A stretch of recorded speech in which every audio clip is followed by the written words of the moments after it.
My atmosphere, the way I was raised and I was taught to do things and, get out there and not do good things. So because of that, I did get out there, and some things.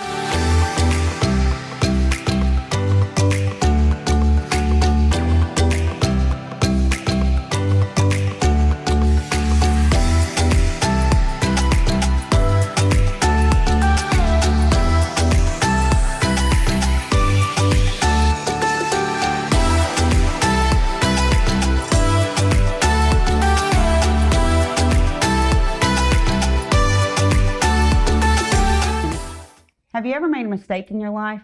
Boy, I know that we all have. And some of our mistakes are just more apparent than others. And sometimes the consequences are heavier. And sometimes we don't always recover from our mistakes. But today's guest is not one of those people. She is an author, a speaker, a motivator, and a dreamer. And she is here in the studio with me, Raittia Rogers. Welcome. Yes. Welcome to the barn. Thank you for joining us. Thank you. Good morning. Good morning. I'm going to pause real briefly and we're going to thank one of our sponsors, Rita's Buds and Blooms, for our gorgeous, as always, flower arrangement that they have provided for us here in the studio. You can drop by and see Robert and his lovely wife for all of your floral gift and, of course, your C3 honey needs. It's all produced right here locally in Henrietta, America. So go by and see them. All right. Thank you so much for coming by. You drove in from Tulsa, America today, through green country right here to the studio. And we're so privileged to have you here. So Raittia, she has an interesting story, but before we really get into all that, you told me on the phone when we were chatting that you were a dreamer. So you want to tell me why you described yourself as a dreamer? Well, during that time of the communication, I was up, meaning I was up in the bed, and I am a dreamer. All my life, I've been a dreamer. And, I see things sometimes, before they happen. And it's just a gift on my life. And I appreciate that. Sometimes in my life, I will be able to see things before it happened. And it's like it'll help save me from disaster, some type of trouble or something like that, So, your story is one, you were a juvenile delinquent. You are very open about that. Obviously, you've written about it, and you're an overcomer. Yes. Yeah, because it has not been what defined you, but it certainly is defining your future and your motivation. Absolutely. Yeah. Yes. So, tell me though your story, because our viewers may or may not be following you. You do have a great following on social media, on YouTube. I was just amazed at how many followers you have. So you're out there putting yourself out there. But just tell me briefly about your history, and then we'll go into all of the things you've got going on now. Well, growing up, my atmosphere, the way I was raised and I was taught to do things and, get out there and not do good things. So because of that, I did get out there, and some things that I did was gang affiliation, selling drugs, taking narcotics, theft, robbery, burglary, different things like that, around the community, I was raised up in, and that's how that affected my life. And, when you talk about juvenile, well, when you're young, and doing some dumb things like that, you're on your way to juvenile. Yeah. So yeah. Yeah. Who were people in your life or were there people, positive, influential people in your life at that time, or were you just in a bad situation all around? All around it was. I mean, I'm sure it was a few positive people, but the bad overweighed the good in my life as a youngster growing up, young, 9, 10, 11 years old and up, fighting in school, getting suspended. The list goes on and on and on. So like I tell the youngsters now, a juvenile, if you don't stop, there's jail.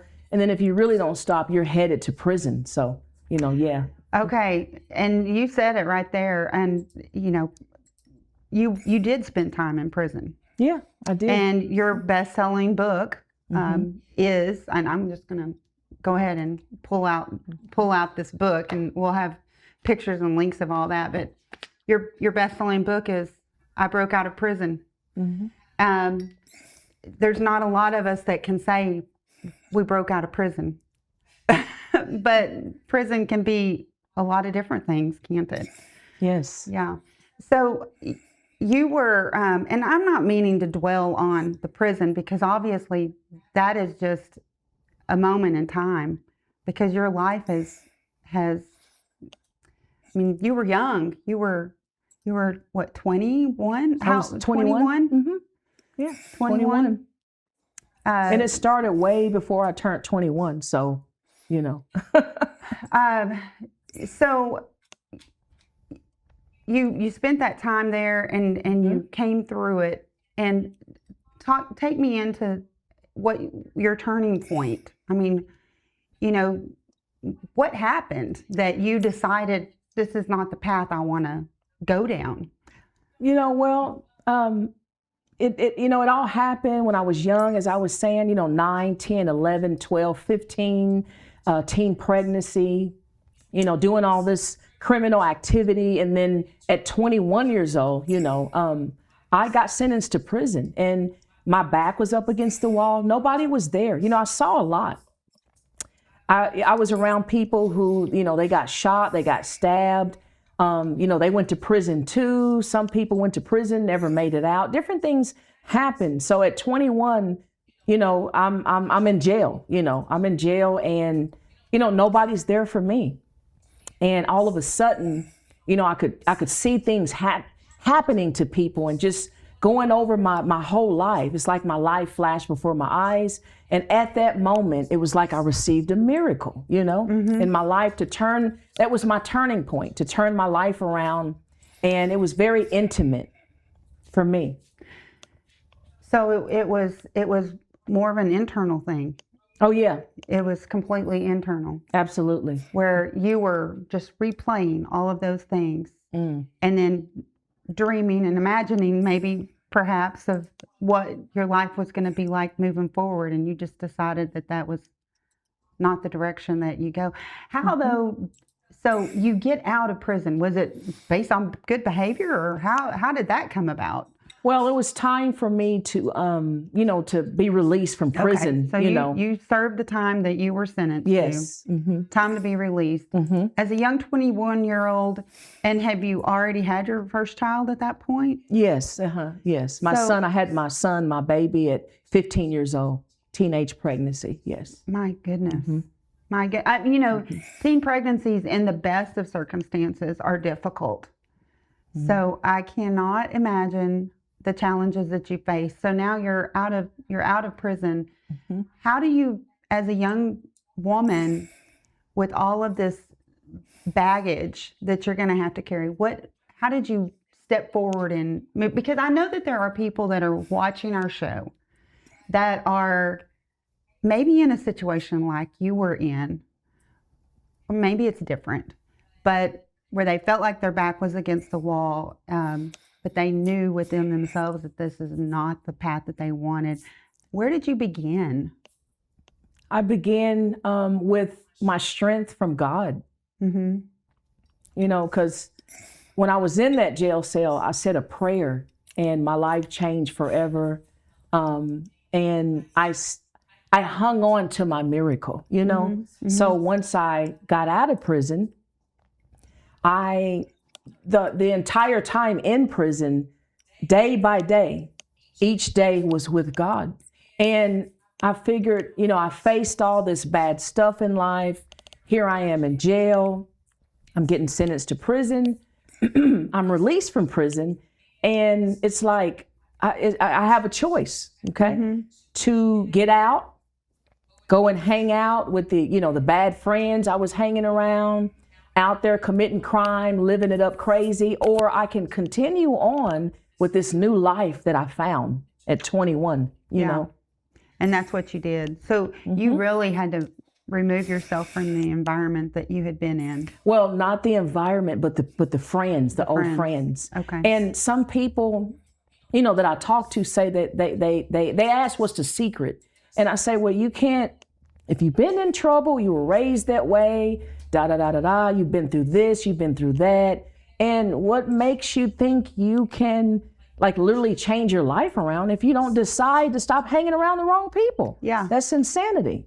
I mean, That is insanity. I recall when I was raising my kids, my husband and I at the time, we would always say that if our friends, we would be willing to pick up and move if our children ever became involved with the wrong group. Because sometimes you have to physically remove yourself. And as a child, you weren't able to do that. And you apparently, you didn't have someone in your life that could do that for you. But then as a young woman, you made that decision for yourself. Yes, I did. Yeah. We're going to take a real quick break and hear from one of our sponsors. And then when we come back, I want to hear what you're doing for your community now as you're growing your testimony and just continuing to change lives. We'll be right back. Welcome, Okmulgee. We're here at Work Ready Okmulgee. This is our July workshop. We're here to find a job, get a job, and keep a job. All these wonderful people are here this month.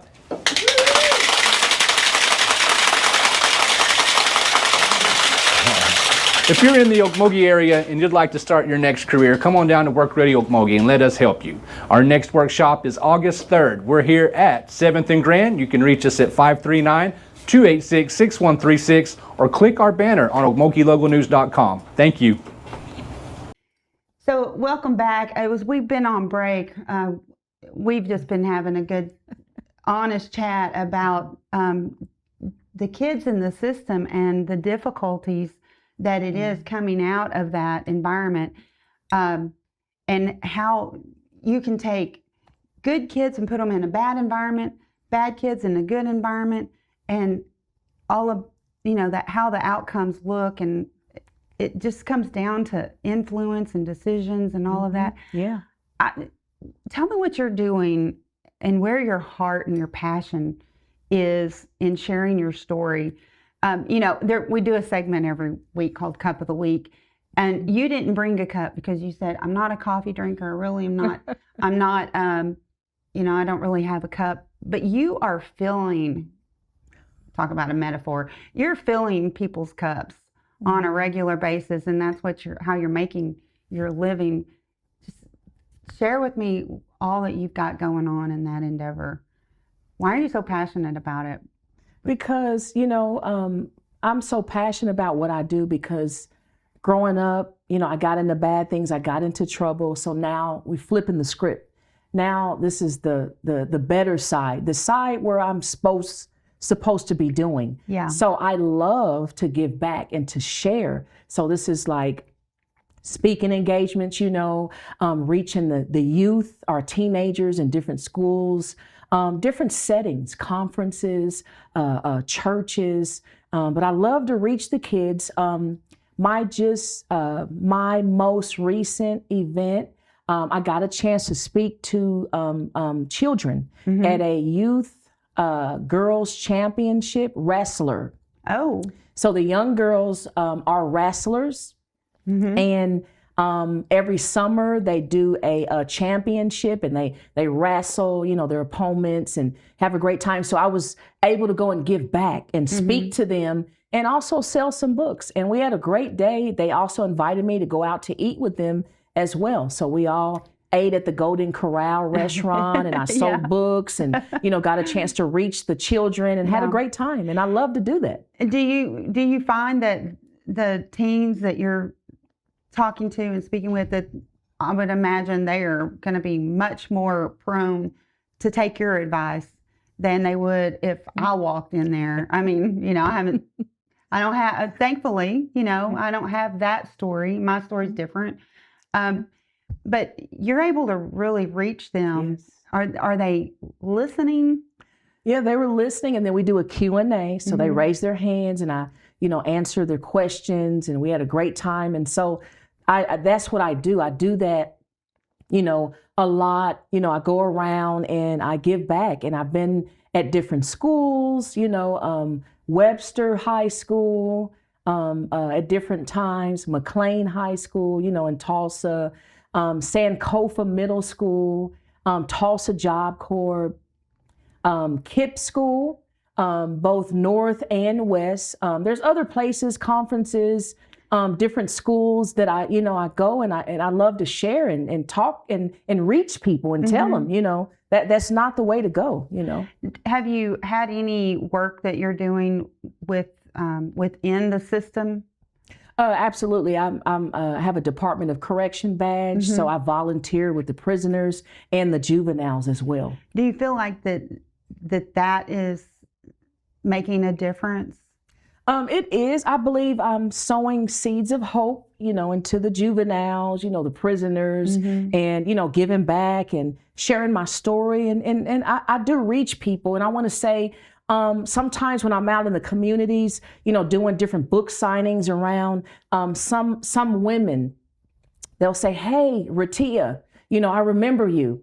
You came in and you ministered and you prayed for me. You know, I love your story and I can tell you your favorite scripture like that. You know, I've gotten approached like that at different times, a lot of different times.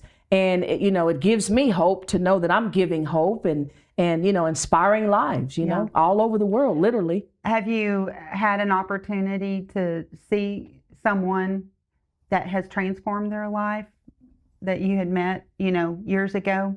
Yes. There's different people that somehow I'm somewhere and then they're there and they'll notice me and tell me, you know, what I did, how I helped them. And I love that. That's really dearly to me.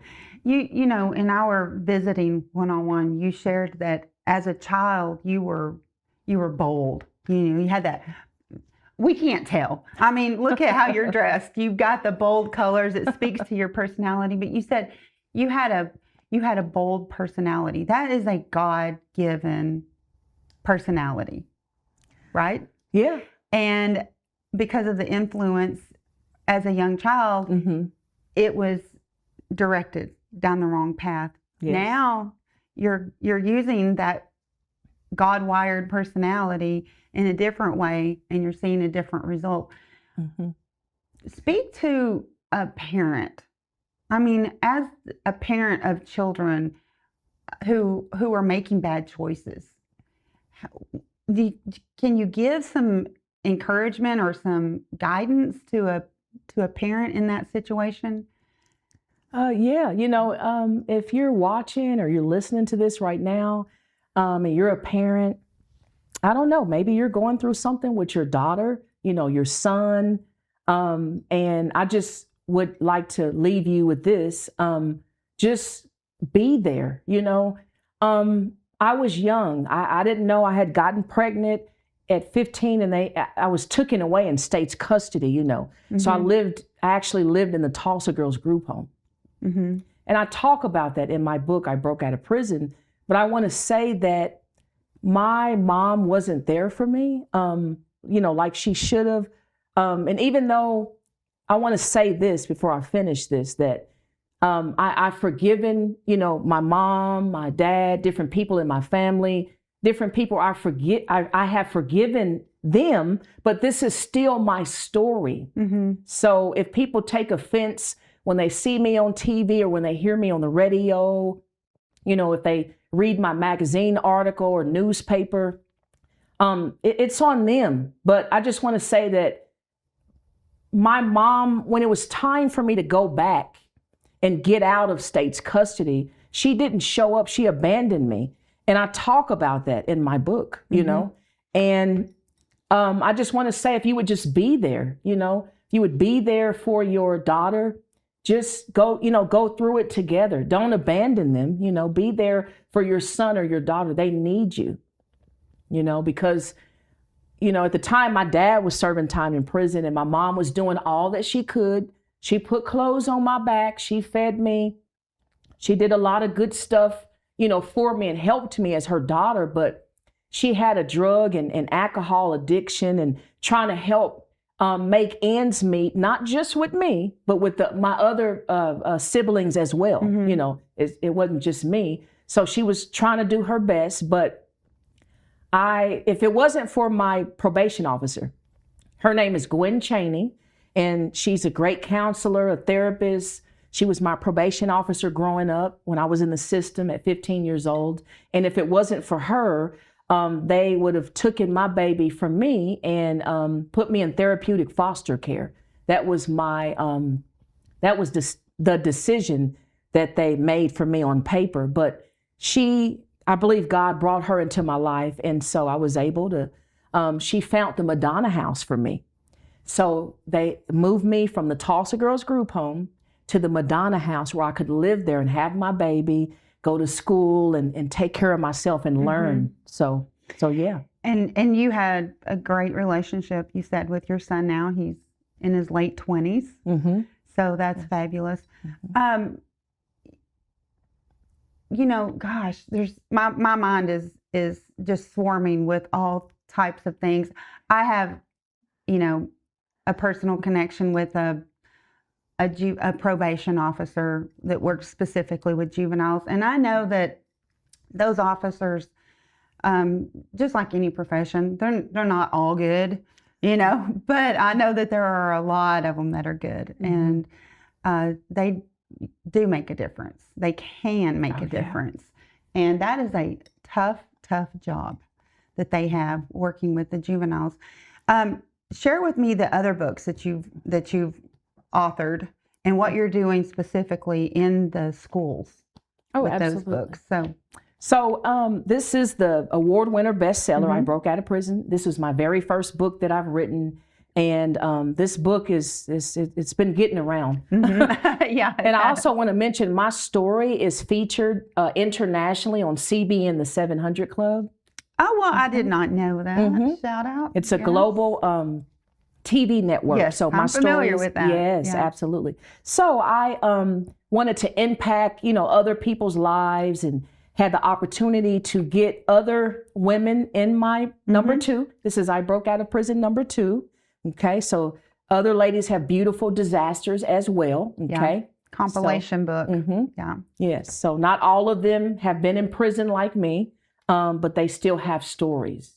Okay. So next we have this is a 31-day devotional journal. So people can journal. It's just enough for the day. It's not going to weigh you down when you wake up. It's just enough. And I also have some personal examples in there that I wrote about. Okay. So, and then we have Light for Children. This teaches, the kids about God. They can write in here. There's, I have questions in here that they can answer. So that's very great. Okay. And this is my latest. So these are, like for school. So this is the latest. It's for educational therapy to help the kids in school to be kind. No, don't join gangs, bullying and fighting and all of that. So everything that I went through when I was a youngster growing up, really young. So I talk about that and they can color and have fun. Yeah, I explain that in my book. I love this. You're reaching people on every level. Absolutely. You are. And you are truly using your story to bring hope and healing, healing for yourself, healing for others, and hope for the generations. I want to thank you so much for being on today's show. I hope that you will just continue to have massive success in sharing your story and reaching the community. If you enjoyed this episode, and I know that you have, or if you have questions that you would like to pose to Raittia, please drop those in the comments. She'll be looking at those and answer them or we'll have her personal information there if you want to reach out to her as well. So thank you so much for being here with me this morning. And as always, we appreciate you coming in, and we will have another beautiful guest for you next week. So please join us for next week's episode. Thank you, Bye-bye. Raittia Rogers.